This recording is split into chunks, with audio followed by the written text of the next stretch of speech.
Une commune doit avoir une vision de l'avenir en matière de mobilité, en matière d'habitat, en matière de logement et aussi en matière de développement durable.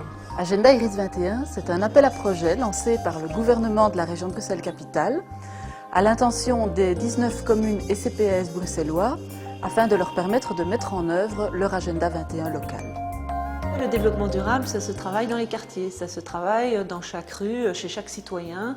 Et donc, il y a des communes qui font du travail de proximité. Et si on donne cette aide, et c'est ça qu'on a voulu au niveau de la région, c'est pour compléter un petit peu tout ce projet de ville durable que nous avons au niveau régional, mais pour lequel nous avons véritablement besoin de l'impulsion de chacun.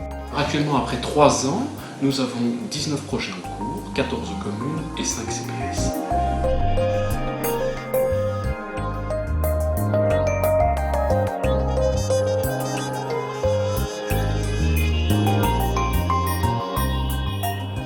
Aujourd'hui, 7 communes et CPAS ont validé, officialisé leur plan d'action Agenda 21 local et sont entrés dans la phase de concrétisation de celui-ci.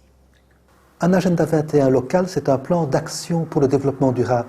Et c'est important au niveau d'une commune, on est souvent pris par des questions à court terme, de pouvoir réfléchir sur le moyen et le long terme, de se fixer des objectifs. Concrètement, ça veut dire de faire en sorte que les projets communaux et les projets citoyens sur le territoire de la commune répondent au triple enjeu de la protection de l'environnement, de l'équité sociale et aussi du dynamisme économique local. EVER s'est lancée dans la concrétisation d'un agenda 21 local parce qu'elle était déjà engagée depuis des années dans ce qu'on appelle de manière globale le développement durable. Et donc nous avons voulu vraiment passer d'un concept administration vers un concept élargi à la population.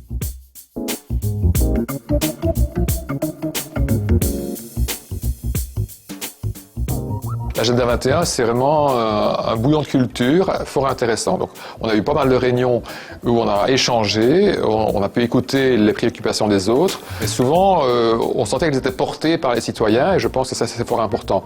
La commune a beau rêver de quelque chose, si ce n'est pas porté par certains citoyens, ça ne marche pas. Il y a quand même près d'une centaine de citoyens qui ont participé, qui ont parfois consacré 3 samedis pleins à venir discuter des thèmes, de propositions concrètes, qui sont le résultat de débats directs avec des citoyens qui ont un peu une expérience autre qu'au sein d'une administration. On se rend compte qu'il faut profiter de tous ces événements qui drainent beaucoup de gens pour se faire connaître. Pourquoi? Parce que la plupart du temps, c'est surtout les gens qui sont déjà sensibilisés qui viennent vers nous. Et c'est très difficile de faire venir vers nous un public moins sensibilisé.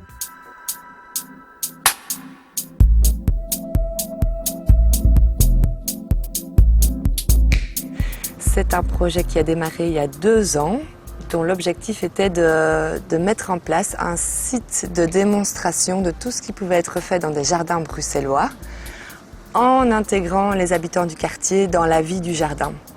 Pour construire le projet, on a contacté une série d'associations etterbeekoises, bruxelloises, mais aussi wallonnes, en leur proposant de participer au projet de jardin et en leur demandant ce qu'ils voudraient faire sur les jardins si on leur donnait une parcelle.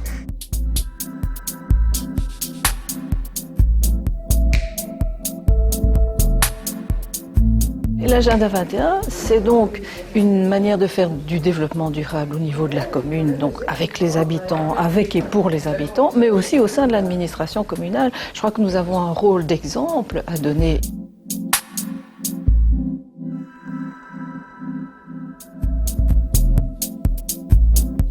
Ce qui a changé fondamentalement dans le nettoyage des véhicules chez nous à la commune d'Uccle, c'est qu'on n'emploie plus d'eau.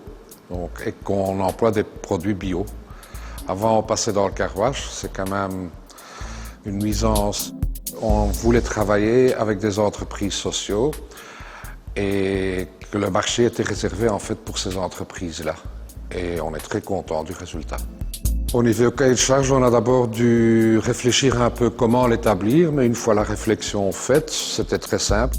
On doit surtout montrer l'exemple à la population que c'est faisable, que ça coûte pas trop cher et que le résultat est fantastique.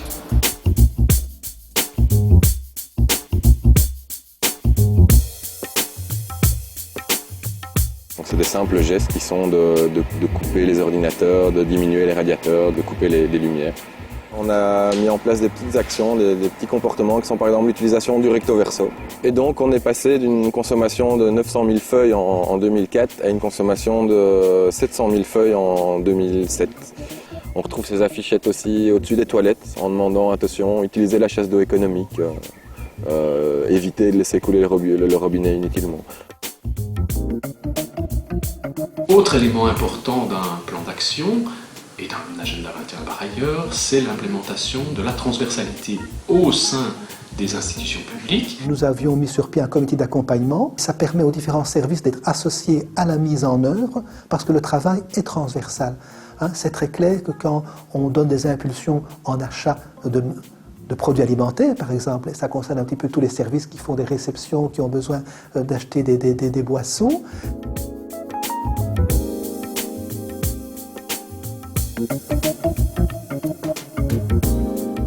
Les Midi 21, c'est une initiative que nous avons lancée déjà voici 2 ans. C'est donc des rencontres sur le temps de midi et qui sont proposées à tous les membres du personnel, employés, ouvriers, CPAS, mission locale, tout le monde est le bienvenu. Je dirais que l'intérêt de la chose, c'est qu'autour de la table se retrouvent des personnes de services tout à fait différents. Donc on voit bien le niveau de la transversalité qui est très intéressant. D'abord peut-être dans les questions qui sont posées par rapport à la thématique abordée, mais aussi par rapport aux échanges entre eux.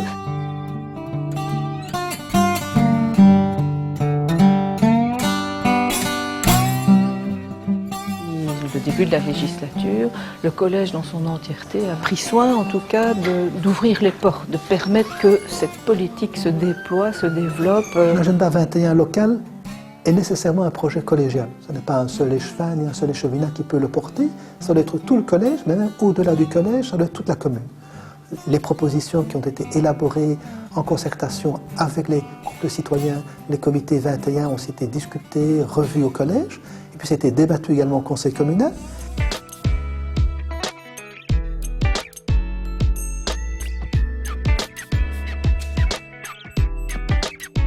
Le développement durable, ça a aussi un aspect social. Et donc on voit qu'au travers des CPS, sur des matières par exemple de l'énergie ou de la mobilité, on peut travailler sur la question du développement durable. Pourquoi on se lance dans un agenda 21 alors qu'on a des missions sociales excessivement importantes à relever? L'enjeu essentiel pour le CPS, c'est qu'au-delà de concerner seulement ceux qui en général sont sensibilisés à cette question, c'est d'aller chercher de nouveaux publics qui ne sont pas traditionnellement concernés par les enjeux du développement durable.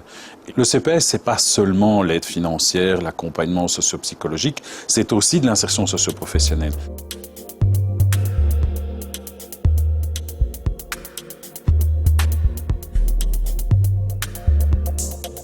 C'est un projet emploi-formation, donc nous accueillons 4 personnes aidées par le CPAS qui sont encadrées par 2 formatrices et qui sont dans une formation de couture. Et l'originalité aussi, c'est que nous travaillons sur les textiles recyclés. L'idée, c'est qu'avec ces textiles, on peut les transformer, on peut les customiser, on peut les récupérer et en faire de nouvelles choses. C'est un projet d'économie sociale, donc l'idée, c'est que ce projet soit autonome financièrement dans le futur. Ce qui est créé dans l'atelier est vendu dans la boutique.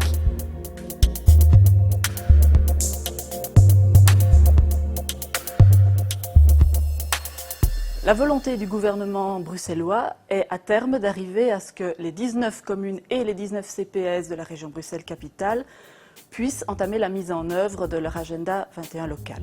En 2010, la région a investi près d'1 million d'euros dans le soutien des 19 projets Agenda Iris 21 ainsi que dans leur accompagnement. On offre 50 000 euros x 3, c'est-à-dire pendant 3 ans aux communes et CPS, et on leur offre un soutien méthodologique de construction d'outils, mais aussi de sessions d'information, d'échanges entre les différents porteurs de projets. Et donc on réunit une dizaine de fois par an les communes et les CPS pour des sessions de formation, d'échange.